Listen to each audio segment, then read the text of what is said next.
Assalamualaikum warahmatullahi wabarakatuh. Perkenalkan, nama saya Angelia Okta Cahyani dengan NIM 123100027. Prodi Pendidikan Guru Madrasah Ibtidaiyah kelas 1A. Di sini saya mendapatkan tugas untuk menjelaskan perbedaan dari qiraat dan aqsam serta menjelaskan apa itu nasikh dan mansukh. Qiraat dan aqsam adalah dua konsep yang berhubungan dengan bacaan Al-Quran. Perbedaannya yaitu pertama qiraat. Qiraat di sini merujuk pada berbagai cara membaca Al-Quran yang berbeda. Di sini ada 7 qiraat yang diakui secara luas, yaitu qiraat yang berasal dari 7 imam terkenal yang menguasai bacaan Al-Quran dari para sahabat Nabi Muhammad SAW. Setiap qiraat memiliki aturan dan variasi bacaan yang berbeda, tetapi tidak mengubah makna Al-Quran. Qiraat ini dianggap sebagai warisan penting dalam tradisi bacaan Al-Quran. Kemudian di sini ada aqsam.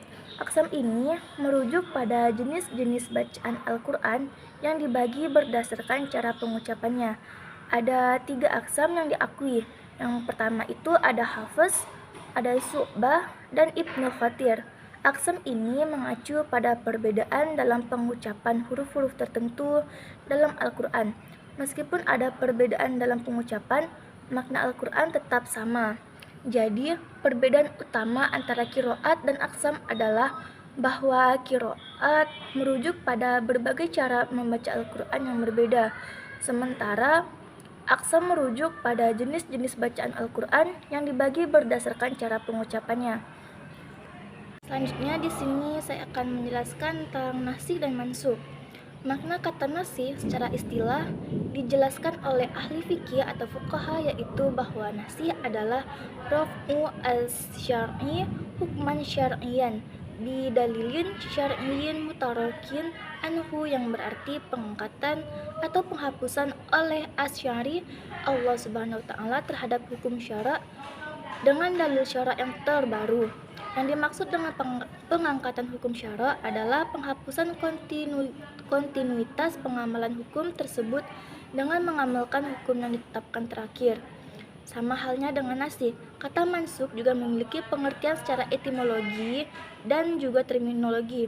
Maka secara etimologi, mansukh artinya suatu hal yang diganti. Secara istilah, mansukh diartikan sebagai hukum syara' yang menempati posisi awal yang belum diubah dan belum diganti dengan hukum syara' yang datang kemudian. Dari pengertian-pengertian di atas, selanjutnya kita perlu memahami kata nasikh. Yang dimaksud nasikh adalah suatu perbuatan pembatalan atau penghapusan pada hukum syara' dari hukum lama menuju hukum baru yang bersumber dalil syara' yang datang kemudian. Maka dalam menasohkan diperlukan 2 unsur penting, yaitu nasikh dan mansukh, di mana nasikh merupakan hukum atau dalil syara' yang sifatnya menghapus suatu hukum atau merupakan subjek penghapus, sedangkan mansukh merupakan hukum atau dalil syara' yang nantinya dihapus atau diganti atau juga merupakan objek penghapusannya. Kemudian di sini saya akan menjelaskan tentang urgensi ilmu nasikh wal mansukh. Seperti dijelaskan oleh Imam Ibnu Abdul Bar, bahwa karena adanya nasikh, maka tidak seluruh ilmu yang ada itu diwajibkan bagi ulama dan umat muslim untuk dikerjakan. Kaum muslim memiliki kewajiban untuk mengetahui nasikh dan mansukh, dan setelah mengerti, kita diwajibkan untuk mengamalkan ayat nasikh atau ayat yang mengganti, dan tidak diwajibkan untuk mengamalkan ayat mansukh atau ayat yang diganti. Dengan begitu, kita tidak akan mengerjakan apa yang tidak lagi diperintahkan ataupun mengabaikan apa yang telah Allah perintahkan.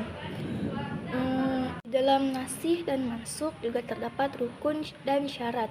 Menurut sistematasi tafsir dalam ilmu hukum, hubungan norma hukum antara keduanya harus dicermati dengan seksama agar tidak terjadi pertentangan di antara satu kalimat dengan kalimat yang lain.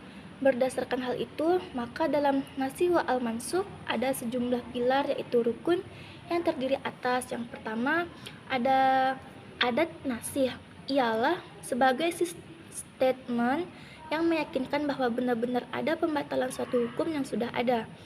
Selanjutnya ada nasikh yang merupakan hukum atau dalil atau ayat yang sifatnya akan menghapus dalil atau hukum awal atau yang sudah ada. Selanjutnya yang ketiga ada mansukh.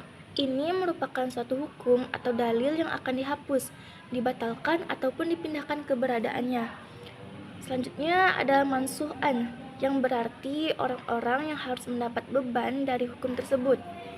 Selanjutnya ada syarat-syarat yang terdiri atas 4 hal, yaitu yang pertama ada mansukh atau dalil hukum yang dihapuskan atau dibatalkan haruslah berupa hukum syara'. Hukum syara' merupakan aturan-aturan yang berasal dari Allah Subhanahu wa taala dan telah ditetapkan guna mengatur segala perbuatan ataupun tingkah laku para mukallaf yang berupa wajib, sunnah, haram, makruh ataupun mubah.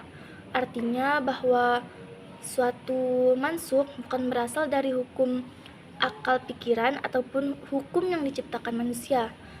Yang kedua ada nasikh, dalil yang menghapuskan atau membatalkan mesti memiliki selang waktu dari mansukh atau dalil hukum yang lama. Nasikh ini juga wajib berwujud dalil-dalil syara' baik Al-Qur'anul Karim, Al-Hadis, Qiyas ataupun ijma'. Yang ketiga ada dalil baru. Nasikh dan dalil lama mansukh terdapat tersebut haruslah memiliki pertentangan yang bersifat nyata atau kontradiktif. Selanjutnya yang terakhir ada sifat dari nasikh atau dalil yang menghapuskan atau dalil yang mengganti, ialah mutawatir. Sebab dalil yang sudah terbukti secara ketetapan hukumnya maka tidak bisa digantikan atau dinasohkan melainkan oleh hukum yang juga secara pasti sudah terbukti. Mungkin itu saja yang dapat sekiranya saya sampaikan. Apabila ada kurangnya mohon dimaafkan. Assalamualaikum warahmatullahi wabarakatuh.